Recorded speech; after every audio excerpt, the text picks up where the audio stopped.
Hello, good evening, students. Today in 11th class physics, we are starting a new topic: conservative forces and non-conservative forces. Conservative and non-conservative forces. बच्चों ये एक बहुत important topic है और इस पर based आगे कुछ कॉन्सेप्ट्स और लेने वाले, पोटेंशियल एनर्जी का कॉन्सेप्ट लेने वाले हैं. Conservative and non conservative forces. तो फोर्सेस का एक ये क्लासिफिकेशन भी है और ये क्लासिफिकेशन है on the basis of work done. तो अभी हम लोगों ने फोर्सेस तो एक्चुअल में न्यूटन्स लॉ में पढ़े, तो वहां पर भी अभी हम लोगों ने टाइप्स ऑफ फोर्सेस पढ़े, लेकिन वहां पर अभी हम लोगों ने ये क्लासिफिकेशन नहीं पढ़ा था, because this classification is based on what? Work done. On work done. So this classification is based on the work done by the forces, है ना. तो work done by the forces जो है, if it depends on the path and if it does not depend on the path. Just suppose for example, अगर अभी हम लोग कोई एक ऑब्जेक्ट ले लिया, suppose this is any object, this object is of mass m. ये object, इसका मास m है और इसको आप a से b तक मूव कराएं. The object is moved from a to b. The object is moved from a to b. And if the work done in moving the object from A to B does not depend on the path, then the force which is acting on the object will be said to be a conservative force, है ना. तो अब हम लोगों ने ये बोला, एक ही ऑब्जेक्ट ले लिया जो कि A पर प्लेस है और इसके ऊपर एक फोर्स F लग रहा है. This is a force F which acts on the object. और इस फोर्स की वजह से अभी हम लोग A से B तक मूव कराने में वर्क डन निकालें, और A से B तक मूव कराने में अभी हम लोगों ने suppose you are taking number of paths. आपने A से B तक ये फर्स्ट पाथ ले लिया, सपोज A से B तक आपने ये सेकंड पाथ ले लिया, सपोज A से B तक ये थर्ड पाथ ले लिया. You are taking 3 paths and due to this force you are trying to calculate the work done. आपने इस फोर्स के कारण वर्क डन निकाला, क्योंकि वर्क अभी हम लोग को निकालना है तो कैसे निकालते हैं? Work will be equal to F into S into cos theta. तो अभी हम लोगों ने इस फोर्स के कारण A से B तक ऑब्जेक्ट को मूव कराने में वर्क डन कैलकुलेट किया, और अभी हम लोगों ने ये देखा कि work done, if this is same for the first path and the second path and the third path. Suppose you are taking another path, आप एक और ले लो, कोई भी पाथ ले लो, and this is equal to work done in the fourth part, then we say that this force F is a conservative force. Force F is a conservative force. तो अब इससे क्या पता चल गया अभी हम लोगों को?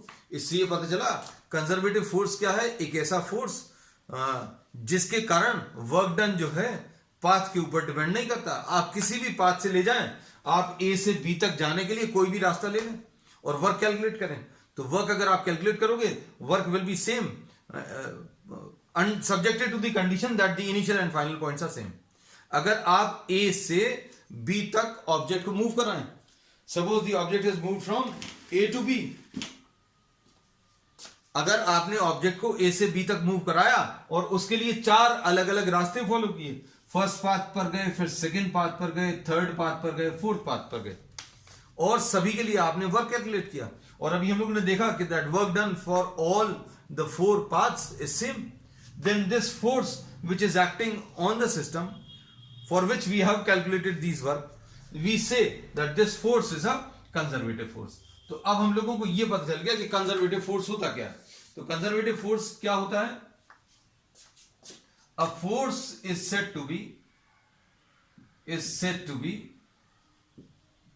be a conservative force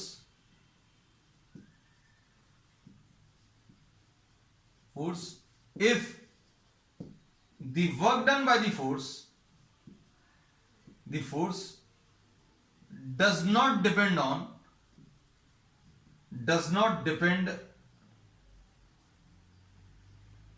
on the path. ये पाथ के ऊपर डिपेंड नहीं करता, ठीक है. या फिर अभी हम लोग इसको ऐसा भी लिख सकते हैं क्या? Independent of the path. independent of the path, but only depends on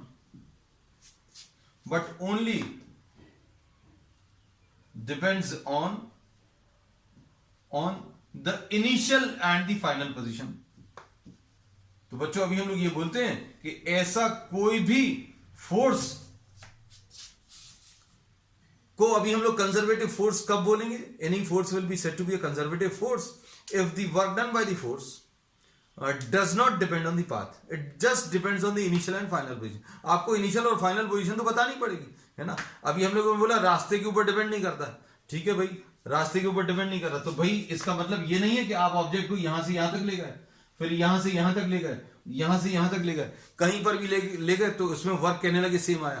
तो अभी हम लोगों ने ये नहीं कहा, हम लोगों ने ये बोला कि ए और बी कहां से कहां तक ले जा रहे हैं वो चीज आपने डिफाइन कर दी. ए से बी तक अगर आप ऑब्जेक्ट को लेकर गए तो ए से बी तक ऑब्जेक्ट को ले जाने में आपने बहुत सारे रास्ते फॉलो किए, और सभी रास्तों पर अगर वर्क डन सेम आ रहा है, then we say that this force will be termed as a conservative force.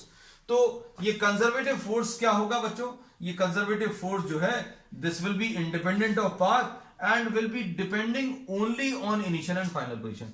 ये इनिशियल और फाइनल पोजीशन के ऊपर डिपेंड करेगा, और कौन सा वाला रास्ता आप फॉलो कर रहे हैं उसके ऊपर डिपेंड नहीं करेगा, है ना. अब इसका क्या कह सकते हैं बच्चों? इसके एग्जांपल्स. तो अभी हम लोग बोलेंगे कंजर्वेटिव फोर्स का एक एग्जांपल बहुत अच्छा. कंजर्वेटिव फोर्स के एग्जांपल्स अभी हम लोग कह सकते हैं क्या? एक तो gravitational force, gravitational force is a conservative force. फिर अभी हम लोग कह सकते हैं इलेक्ट्रोस्टैटिक फोर्स,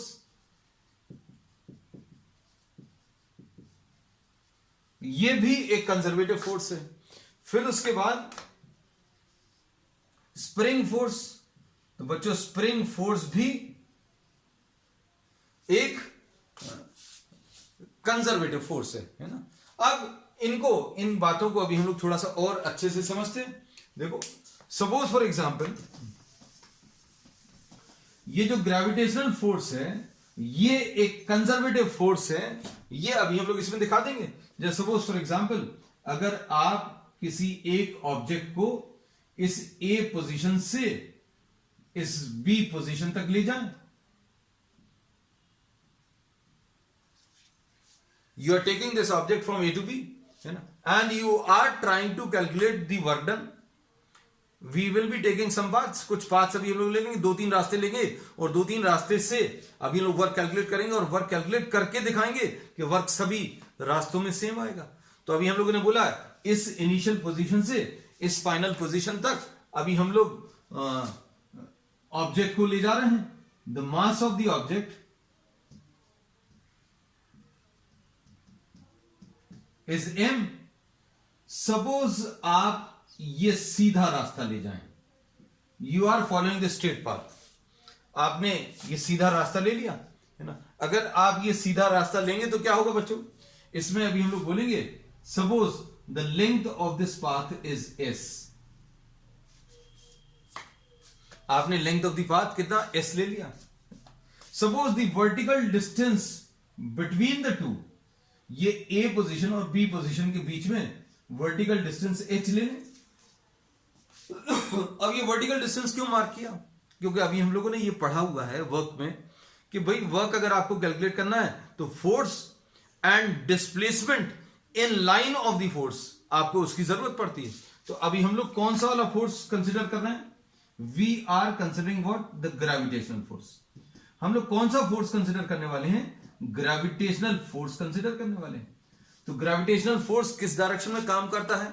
वर्टिकल डायरेक्शन में काम करता है. अब वो बात अलग है कि आप इस ऑब्जेक्ट को यहां से यहां वर्टिकल डायरेक्शन में नहीं ले गए, है ना. वर्टिकल डायरेक्शन में पॉसिबल भी नहीं. तो अभी हमने बोला यहां से लेकर यहां तक ले जाने में जो वर्टिकल डिस्टेंस आएगा वो h है. देखते हैं इसका कोई यूज होता है कि नहीं. Will just try to see. And the distance between these two points, the direct distance between these two points is s. अब बच्चों ध्यान से देखना, इसको अभी हम लोग ज्वाइन कर दे रहे हैं. Suppose this angle is theta. तो अब हम लोग इसमें क्या बोलेंगे बच्चों? देखो ये नीचे की तरफ जो फोर्स काम कर रहा है ग्रेविटेशनल फोर्स या force of gravity. Force of gravity किसको बोलते हैं बच्चों? Force of gravity is the force acting between any object and the earth. कोई भी ऑब्जेक्ट अर्थ की तरफ अट्रैक्ट होता है, हर ऑब्जेक्ट अर्थ की तरफ अट्रैक्ट होता है। आप इसको छोड़ दोगे कहां जाएगा? नीचे चला जाएगा। तो ये जो फोर्स इसके ऊपर अर्थ लगा रहा है, अर्थ इसको अपनी तरफ खींच रहा है, तो अर्थ हर ऑब्जेक्ट को कितने फोर्स से अपनी तरफ खींच रहा है उसको फोर्स ऑफ ग्रेविटी बोलते हैं। तो ग्रेविटेशनल फोर्स क्या है? तो gravitational force is the force acting between any two objects. ये दोनों ऑब्जेक्ट जो हैं ये भी एक दूसरे को अपनी तरफ अट्रैक्ट कर रहे हैं। इन दोनों के बीच में जो फोर्स ऑफ अट्रैक्शन है वो ग्रेविटेशनल फोर्स है। और इन दोनों ऑब्जेक्ट्स को अर्थ अपनी तरफ कितने फोर्स से खींच रहा है उसको फोर्स ऑफ ग्रेविटी बोलते हैं, है ना। तो फोर्स ऑफ ग्रेविटी बच्चों कितना है? mg है। अब work done by the gravitational force बोलो या work done by the force of gravity बोलो, one of the same thing in this case, है ना। तो work done by the force of gravity कैसे निकालोगे? Work done by the force of gravity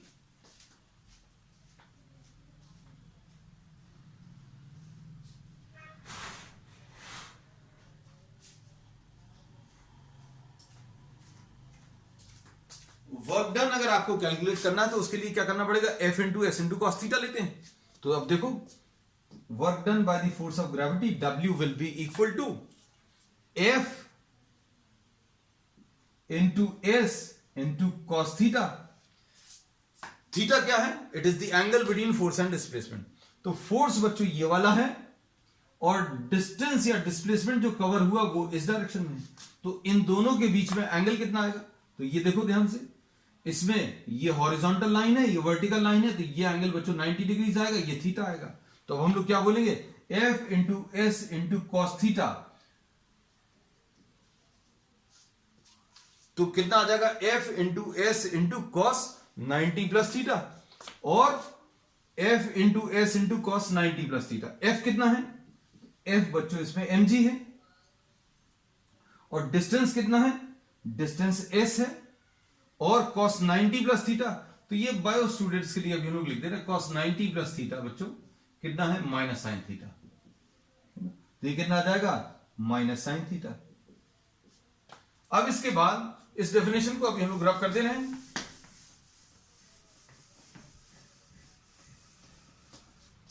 so work done by the force of gravity, इसको इस रास्ते को अभी हम लोग बच्चों फर्स्ट बोल दे रहे हैं।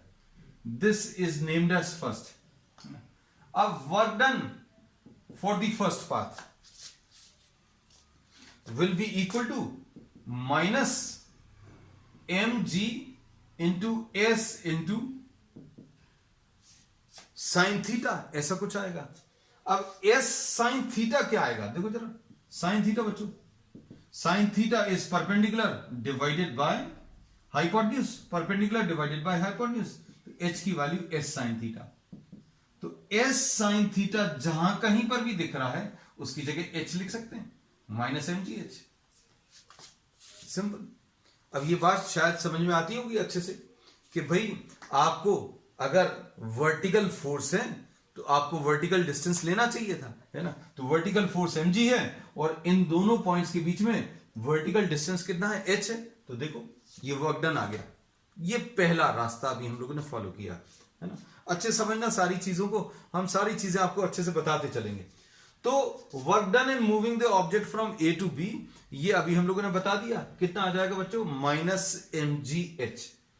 अब हम लोग क्या कर रहे हैं देखना, अब हम लोग इसके लिए एक दूसरा रास्ता फॉलो कर रहे हैं। दूसरा रास्ता क्या है?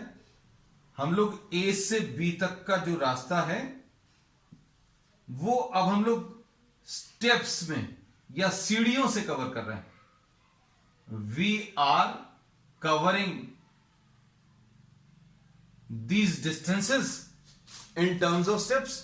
आपने ऐसा सीधा लाइन ले जाकर अब क्या किया बच्चों? इसको ऊपर ले गए, फिर हॉरिजॉन्टल डिस्टेंस, फिर ऊपर ले गए, फिर हॉरिजॉन्टल डिस्टेंस। तो ऐसा कुछ मूव कराया। पहले आप इसको ऐसा ले गए, फिर ऊपर ले गए, फिर ऐसा ले गए, फिर ऊपर ले गए, फिर ऐसा ले जाकर फिर ऊपर, and so on. You are following this path, है ना। तो क्या इसमें वर्क अलग आएगा? देखते हैं अपन। देखो जरा, अब इसमें अभी हम लोग क्या कर रहे हैं, इसको अभी हम लोग सेकंड रास्ता बोल दिया, this is taken as what, second. अब इसमें ध्यान से सुनना, इस डिस्टेंस को S1 बोल दिया, इसको H1 बोल दिया, इसको S2 बोला, इसको H2 बोला, इसको S3 बोला, इसको H3 बोला, और इसको S4 बोला, इसको H4 बोला। तो ये horizontal distance S1, vertical distance H1, horizontal distance S2, vertical distance H2, and so on. अब work done for the second path will be equal to work done, addition of work done for all horizontal distances plus summation of all the work done for what the vertical distances। अच्छे समझना, हमने इसको दो parts में break कर लिया। हमने बोला जितने भी हॉरिजॉन्टल डिस्टेंस है उनके लिए वर्क निकाल लो, और जितने भी वर्टिकल डिस्टेंस है उनके लिए वर्क निकाल लो, दोनों को आप ऐड कर दो। अब कैसे करेंगे बच्चों, इसको देखो, इसमें अब देखना, इसमें अभी हम लोग क्या बोलेंगे, अगर आप कोई हॉरिजॉन्टल डिस्टेंस ऐसा चल रहे हैं, सपोज इसको थोड़ा सा बड़ा वर्क करके बना दे रहे हैं हम, ये S1 और H1 वाला जो डायग्राम है इसको थोड़ा सा बड़ा करके बना दे रहे हैं, ये S1 है और ये H1 है। अब हम लोग इसमें क्या बोल रहे हैं कि बच्चों नीचे की तरफ ये mg काम करेगा, फोर्स ऑफ ग्रेविटी का वर्क निकाल रहे हैं। We are trying to calculate the work done due to gravity, है ना, बाय द ग्रेविटी फोर्स। तो बच्चों mg नीचे की तरफ काम कर रहा है, और हम लोग कैसा डिस्टेंस चल रहे हैं, हॉरिजॉन्टल डिस्टेंस चल रहे हैं।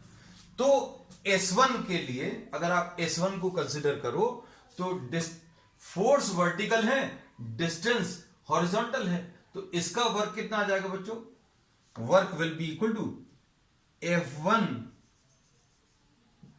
Into S1 into cos 90। cos 90 क्यों बोला, क्योंकि इसमें mg नीचे की तरफ है और डिस्टेंस हॉरिजॉन्टल है ना। तो अगर हम लोगों ने ये एग्जांपल दिया था वर्क की डेफिनेशन में बच्चों, अगर फोर्स ऑफ ग्रेविटी का वर्क अगर आप निकालोगे हॉरिजॉन्टल डिस्टेंस, जीरो आएगा। क्यों जीरो आएगा, क्योंकि फोर्स वर्टिकल है और डिस्टेंस हॉरिजॉन्टल है, दोनों के बीच में एंगल 90 डिग्री है, ये आ गया। अब उसके बाद इस वाले को देखो, अब आप यहां से यहां लेकर जाओगे तो क्या होगा, इसमें देखो नीचे की तरफ mg है, ऊपर की तरफ H1 है, नीचे की तरफ mg काम कर रहा है, ऊपर की तरफ H1 काम कर रहा है, तो कितना आ जाएगा, इसको अभी हम लोग क्या लिखेंगे बच्चों, F1 नहीं लिखकर इसको mg लिख लिया है ना। ये देखो इस वाले को mg फोर्स आ गया, डिस्टेंस S1 आ गया, दोनों के बीच में angle 90 degree, mg force distance S1, दोनों के बीच में एंगल 90।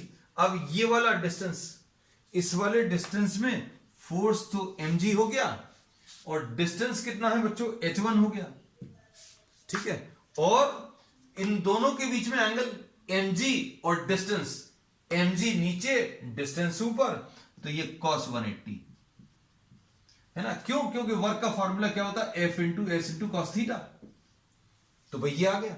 अब ऐसे ही बाकी सारे भी कैलकुलेट करेंगे, कितना आ जाएगा, mgS2 cos 90 plus mgH2 cos 180, इसमें भी बिल्कुल ऐसा ही आएगा, S2 और H2 में।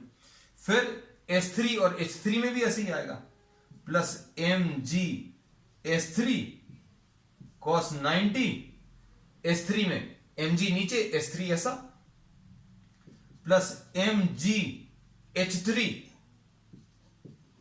cos 180, और चौथा वाला क्या आ जाएगा बच्चों,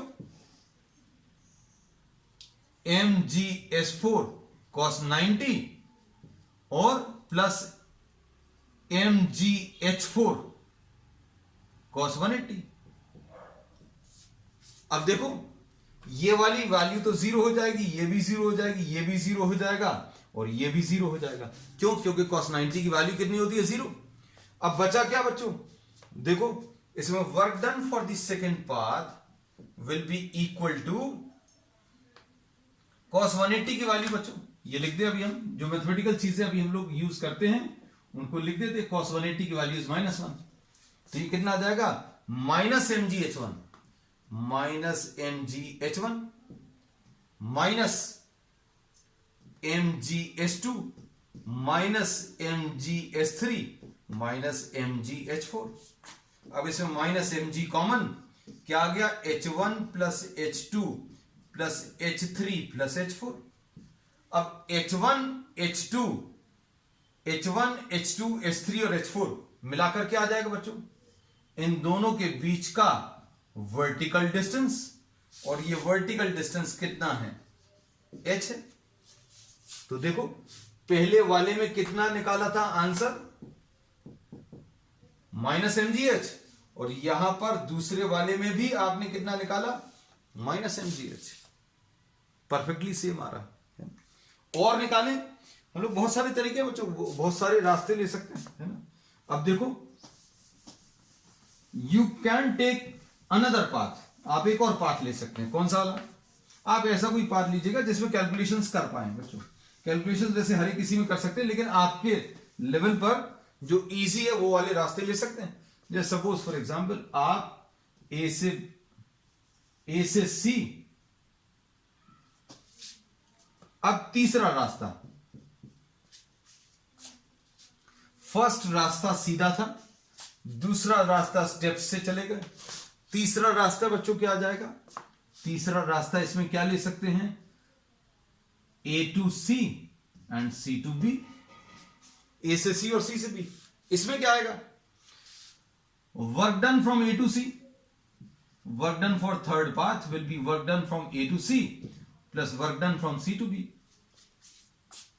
A से C और C से B का वर्क, A से C का वर्क कैसे निकालोगे बच्चों?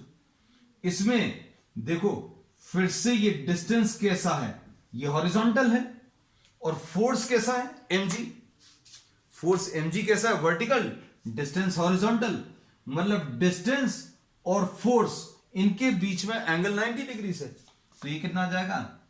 mg into AC into cos 90,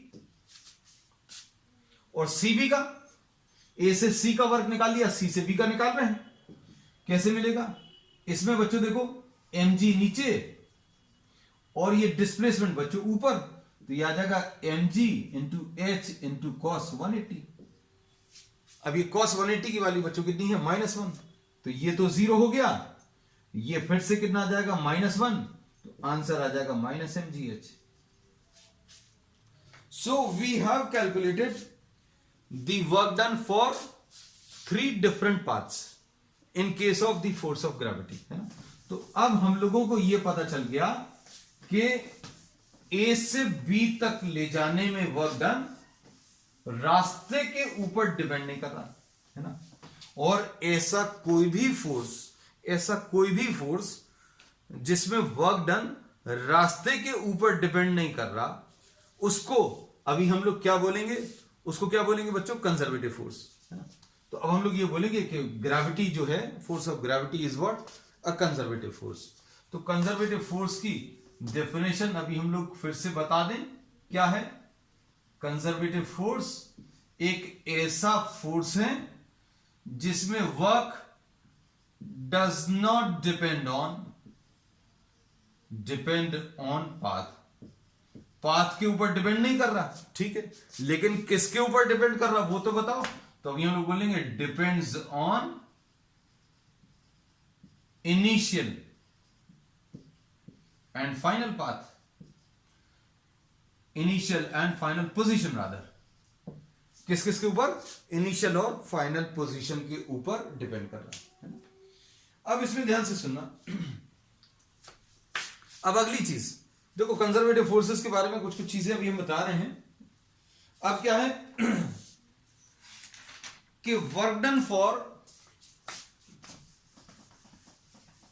और work done by the conservative force work done by the conservative force does not depend on the path के ऊपर डिपेंड नहीं करता, सिर्फ इनिशियल और फाइनल पोजीशन, है ना। अगर अभी हम लोग बोले कि आप ए से बी तक किसी ऑब्जेक्ट को लेकर जाएं और इसमें आप जो चाहें वो रास्ता फॉलो करें, जो भी रास्ता फॉलो करें, वर्क बच्चों कैसा आएगा? वर्क सेम आएगा। वर्क आपने पहले रास्ते से निकाला, वर्क दूसरे रास्ते से निकाला, और वर्क फिर अभी हम लोगों ने तीसरे रास्ते से निकाला। तो इसमें अभी हम लोग ये देखेंगे that work done for first path will be equal to work done for second path will be equal to what? Work done for third path. अब ये रास्ते के ऊपर डिपेंड नहीं कर रहा, ये सिर्फ इनिशियल और फाइनल पोजीशन के ऊपर डिपेंड कर रहा है। अब इसी के बेसिस पर अभी हम लोग अगली प्रॉपर्टी लेते हैं बच्चों। Work done bye a conservative force, work done bye a conservative force on a close path is zero.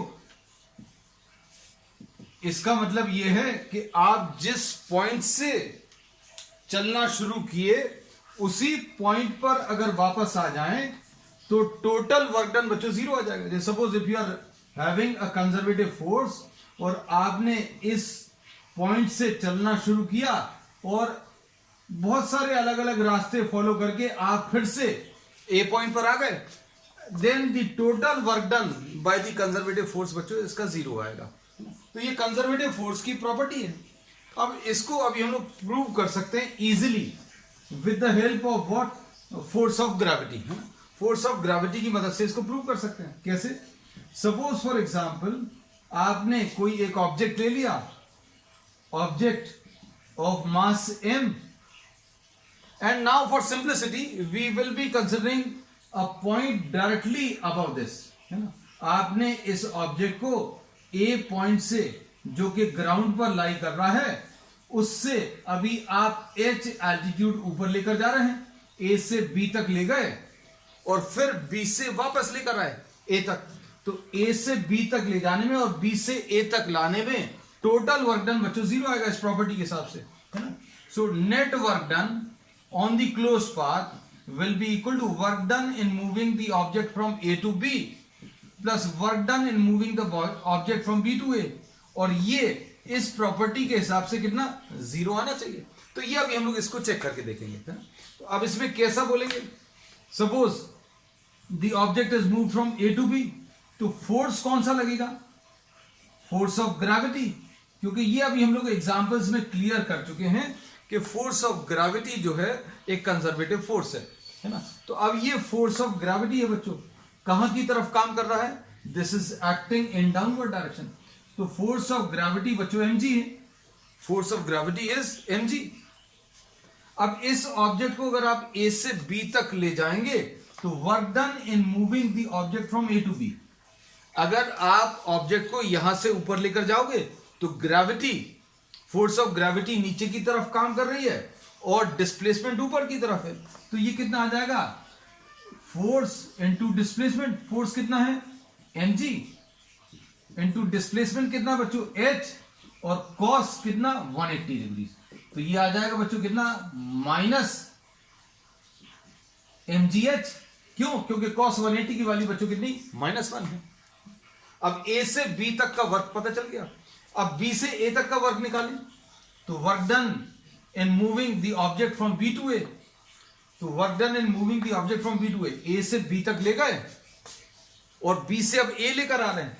B से A तक अगर आप लेकर आओगे तो क्या होगा बच्चों? इसमें फोर्स ऑफ ग्रेविटी नीचे की तरफ है B से A तक और डिस्प्लेसमेंट भी नीचे की तरफ है।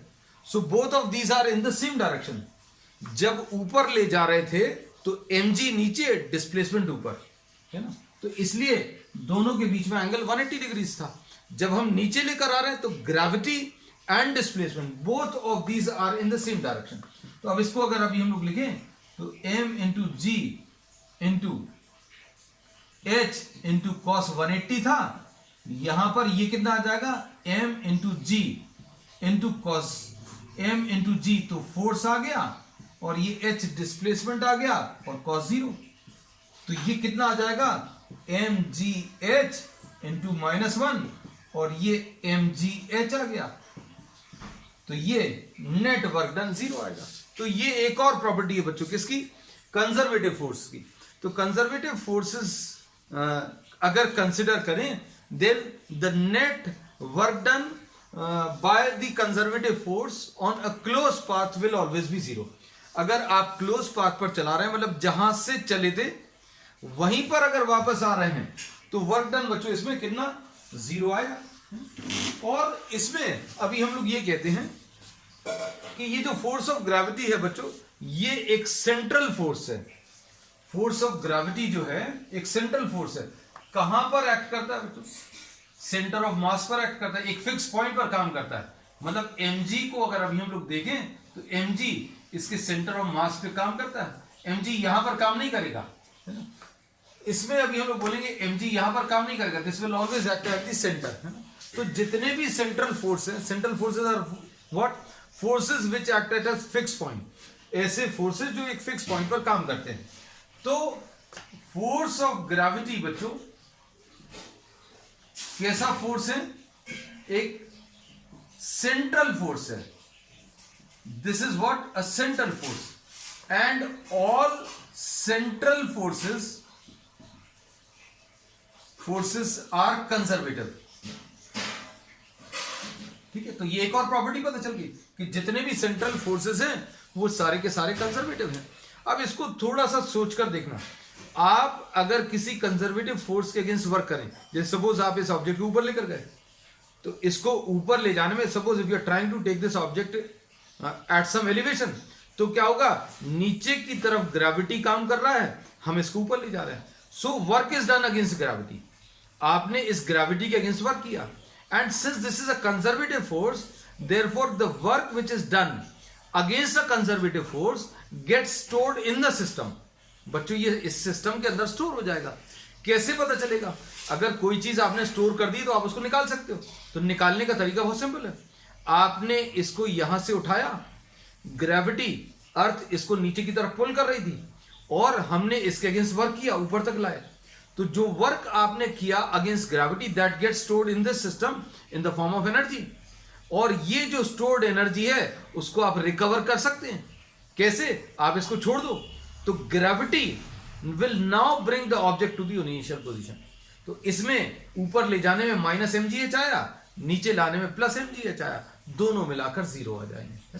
तो अभी हम लोग ये कहते हैं बच्चों, जो भी वर्क अभी आप करते हो, इधर से ऊपर तक लाने में वो -mgh आया, नीचे तक लाने में +mgh, दोनों मिलाकर 0 आ जाएंगे। या फिर इसको कह सकते हैं कि work is done against gravity, और नीचे लाने में work is done by gravity, है ना। दोनों एक दूसरे को कैंसिल करके 0 वर्क देंगे। तो नेक्स्ट प्रॉपर्टी अभी हम लोग पता चली क्या, work done by the conservative force on a close path is 0, and all the central forces are what, conservative forces.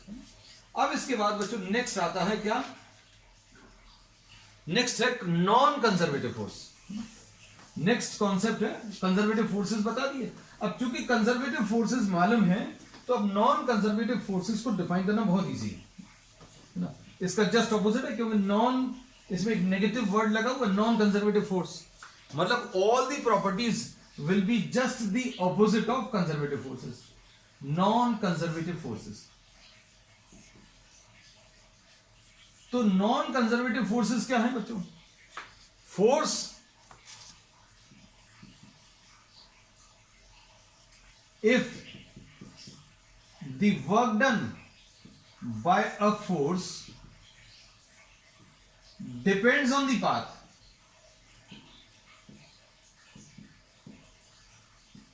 then the force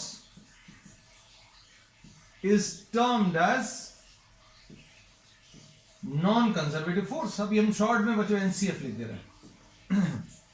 इसमें suppose for example, if you are taking an object from A to B, अगर किसी object को आप A से B तक ले जाएं और आप इसमें ये रास्ते फॉलो करें, suppose you are following 3 different paths, या लो 4 पाथ ले लिए, है ना। Suppose 1, 2 3 4 and 5. You are taking 5 different paths. तो इसमें work done against friction will be a non conservative force. आप इसमें देखोगे work done against friction will B smallest for the smallest path. आप इसमें if the nature of the surfaces is same. अब इसमें ऐसा मत सोचना कि बच्चों इसका रास्ता कच्चा वाला है, ये पक्का वाला रास्ता है, या फिर ये कच्चा रास्ता है. If the surfaces are same, हम लोग ये अज्यूम करके चल रहे हैं कि आप इन सारे जो पाथ्स अभी हम लोग ने ड्रॉ किए, all the 5 paths, all paths are identical in nature, है ना. तो अभी हम लोग बोलेंगे कि फ्रिक्शन के कारण जो वर्क आएगा वो पाथ के ऊपर डिपेंड करेगा, and it will be the smallest for the smallest path, है ना.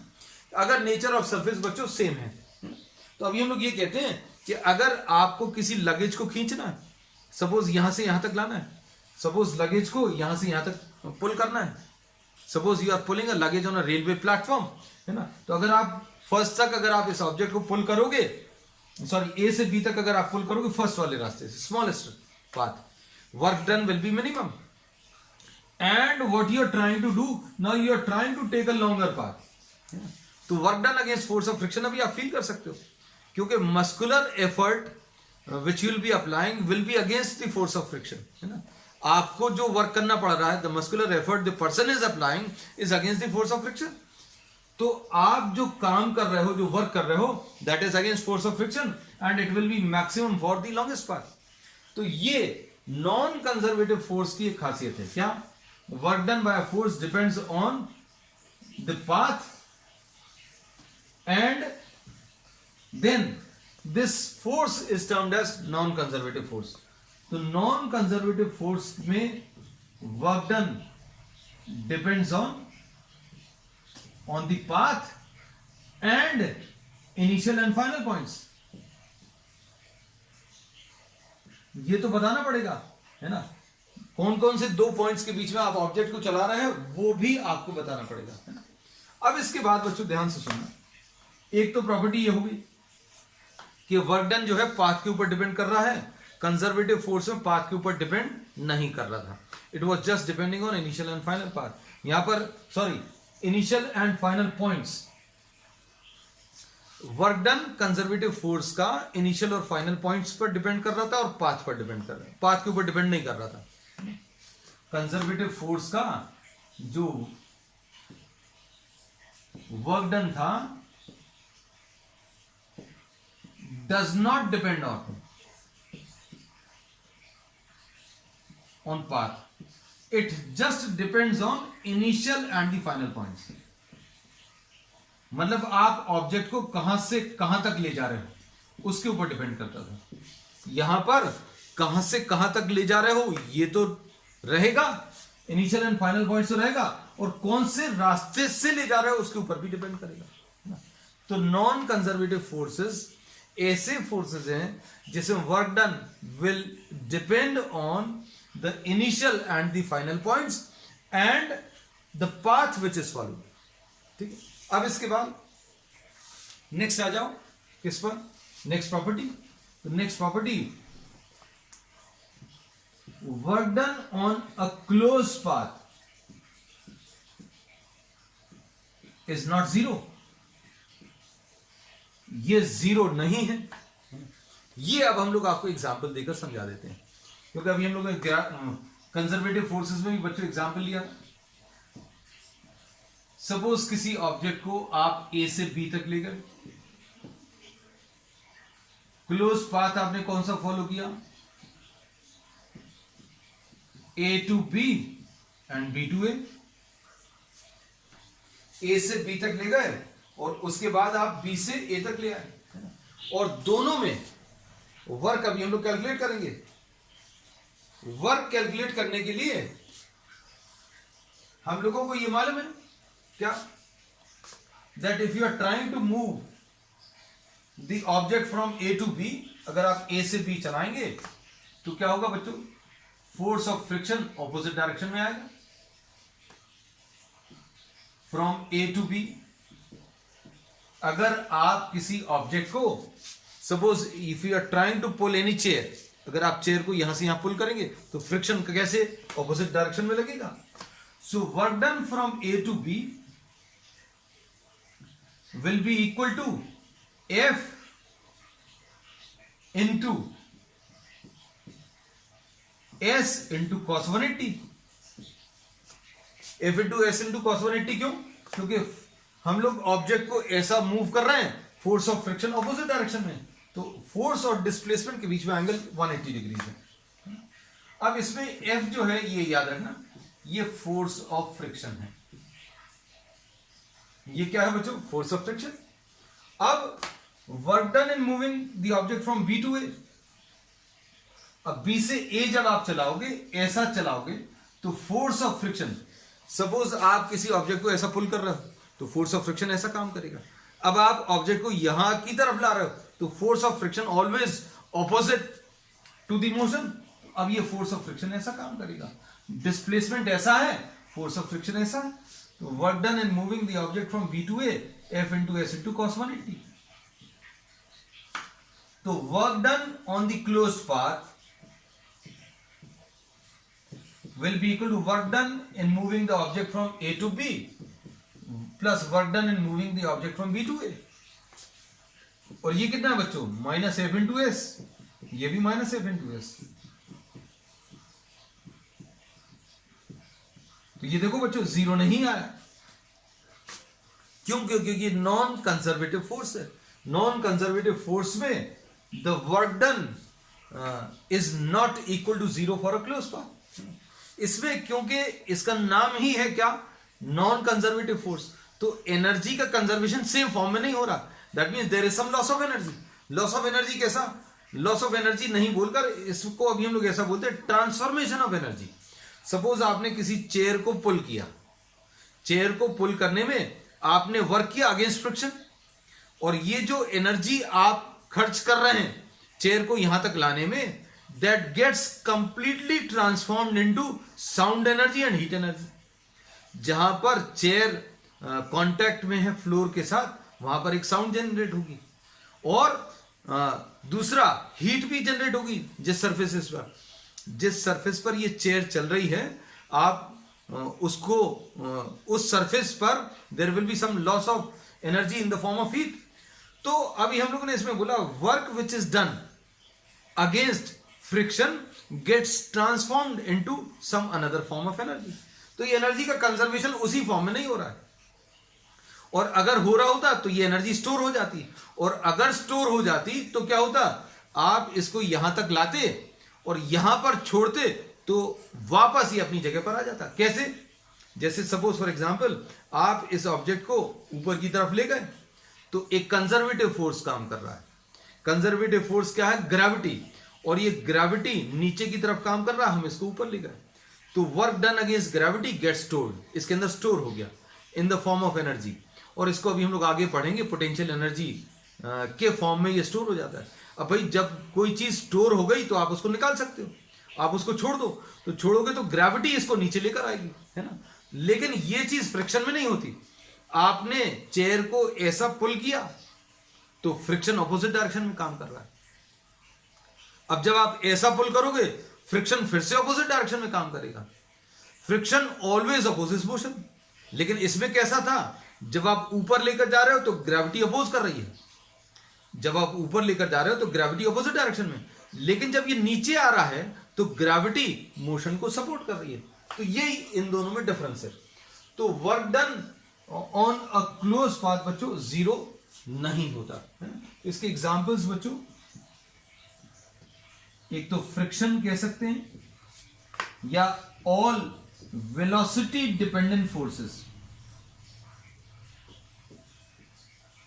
All velocity dependent forces like viscous drag, liquids में जो फ्रिक्शन काम करता है, या गैसियस मीडियम में जो अपोजिंग फोर्स काम करता है, उसको अभी हम लोग विस्कस ड्रैग बोलते हैं. आगे पढ़ेंगे इसमें. Velocity dependent forces are non conservative forces. तो बच्चों आज अभी हम लोगों ने किस किस के बारे में पढ़ लिया? आज अभी हम लोगों ने पढ़ लिया conservative force and non conservative force, है ना। तो नॉन कंजर्वेटिव फोर्सेस क्या हैं? ऐसे फोर्सेस जो पाथ के ऊपर डिपेंड कर रहे हैं। जैसे फ्रिक्शनल फोर्स का एक एग्जांपल दिया था, हम लोगों ने बोला कि लेंथ ऑफ द पाथ के ऊपर डिपेंड करता है।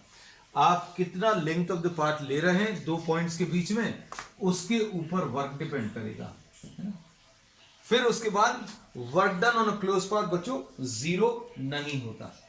चलो अब इसमें फाइनली आज की क्लास को अभी हम लोग सम अप करते हैं एक टेबल के फॉर्म में। अच्छा, इसमें एक चीज और बता दें, देखो ये फोर्स ऑफ फ्रिक्शन बच्चों सेंट्रल फोर्स नहीं है। सेंट्रल फोर्स नहीं है मतलब अगर आप ऑब्जेक्ट को ऐसा चला रहे हो तो ये सेंटर पे काम नहीं कर रहा। This acts along the surface of contact. So force of friction is a non central force. कैसा है? नॉन सेंट्रल फोर्स है। और जितने भी नॉन सेंट्रल फोर्सेस हैं आर नॉन कंजर्वेटिव फोर्सेस हैं। तो ये एक पॉइंट रह गया था, अब ये भी अभी हम लोग डिस्कस कर लिए। Now we'll try to sum up all the points which we have studied today in conservative and non conservative forces. अब देखो,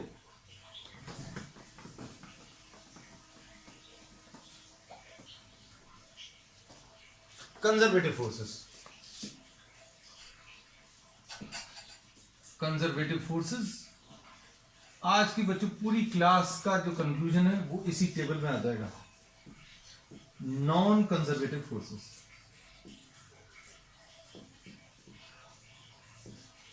अब इसमें बच्चों सबसे पहली चीज क्या? डेफिनेशन कि वर्क डन बाय, इसको सीएफ लिख दे रहे हैं शॉर्ट में, और इसको NCF. Work done by the conservative force does not depend on path.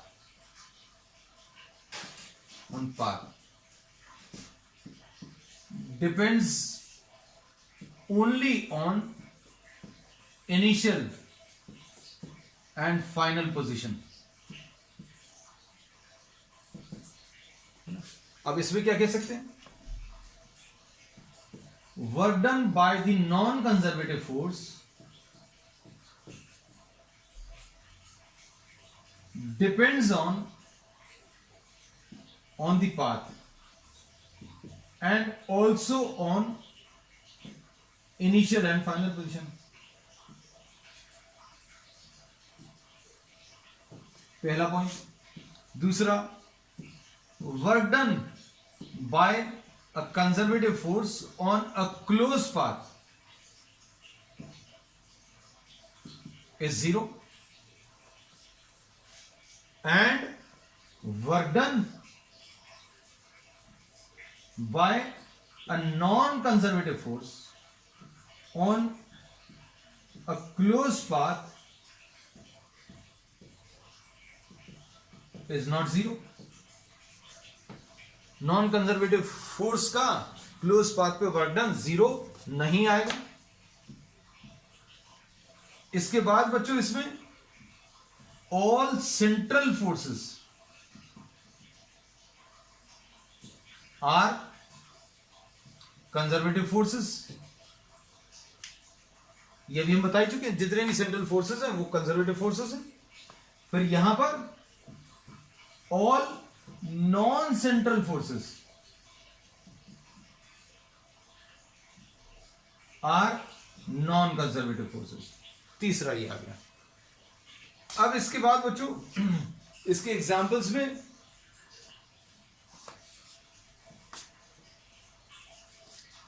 Gravitational force examples, force electrostatic force, electrostatic force, spring force. यहां पर बच्चों अभी हम लोग क्या ले सकते हैं? Frictional force and all velocity dependent forces. ये नॉन कंजर्वेटिव फोर्सेस के एग्जांपल्स हैं. ठीक है. अब इसके बाद बच्चों ये बहुत इंपॉर्टेंट पॉइंट है. When a conservative force acts within a system, then kinetic energy and potential energy may change. मतलब ये चेंज हो सकते हैं, बट इनका टोटल जो आएगा किसका, काइनेटिक एनर्जी और पोटेंशियल एनर्जी का, बट देयर सम, जिसको अभी हम लोग मैकेनिकल एनर्जी भी बोलते हैं,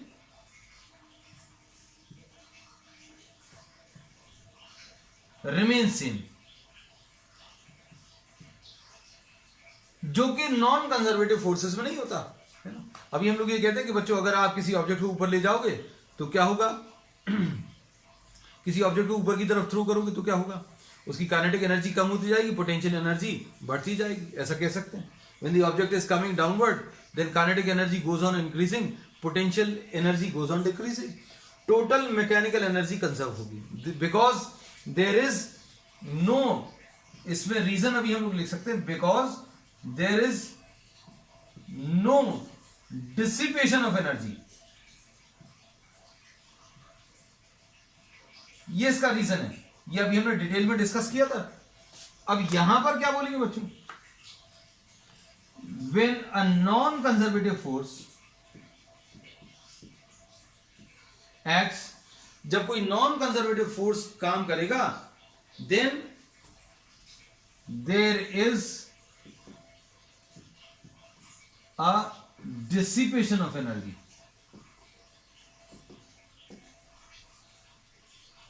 And the mechanical energy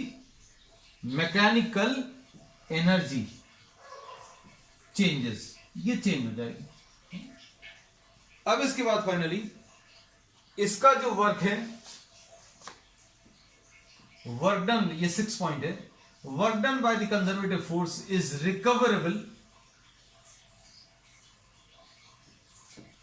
and work done bye the non-conservative force is non-recoverable. Last वाला पॉइंट बच्चों अभी हम याद करा दें. हमने बोला कि आप ये कंजर्वेटिव फोर्स का सबसे अच्छा एग्जांपल है एमजी. एमजी नीचे की तरफ काम कर रहा है and work done against MG can be recovered. कैसे, आप इसको छोड़ दो, छोड़ोगे तो जो स्टोर्ड एनर्जी है, आपने जो वर्क किया वो इसके अंदर स्टोर हो गया और उसको भी आप रिकवर कर सकते हो. And the gravity will bring back this object to the original position. लेकिन अगर फ्रिक्शन की बात करें, if you are pulling a chair towards this side, then friction will be acting in opposite direction. और जब आप चेयर को इधर लेकर आओगे तो फ्रिक्शन अब डायरेक्शन चेंज कर लेगा. जिस डायरेक्शन में मोशन है उसके ऑपोजिट डायरेक्शन में फ्रिक्शन काम करेगा. एंड ये नॉन रिकवरेबल है. क्यों? क्योंकि अभी हम लोग ने बोला अगर आप चेयर को यहां लेकर आए and work done against friction, आप चेयर को इधर लेकर आ रहे हैं, फ्रिक्शन ऐसा काम कर रहा है, और ये अगर स्टोर हो रहा होता, if work done against friction does not get lost and if it get stored, what will happen? If the work done against friction, if it get stored in the system, then what will happen? आपने इस chair को यहां से यहां तक खिसकाया और जो भी वर्क किया फ्रिक्शन के अगेंस्ट वो इसके अंदर स्टोर हो गया. अगर ऐसा होता तो आप चेयर को यहां छोड़ते तो चेयर वापस अपनी पोजीशन पर आ जाती. लेकिन ऐसा तो नहीं होता, ग्रेविटी में जरूर होता है. आप इसको यहां तक लेकर आओ तो जो वर्क आपने किया अगेंस्ट ग्रेविटी वो रिकवर कर सकते हैं and the gravity will help the motion of the object towards the initial position. मतलब जहां से अभी हम लोग चले थे वहीं पर वापस इसको ला सकते हैं. तो ये बच्चों आखिरी पॉइंट था.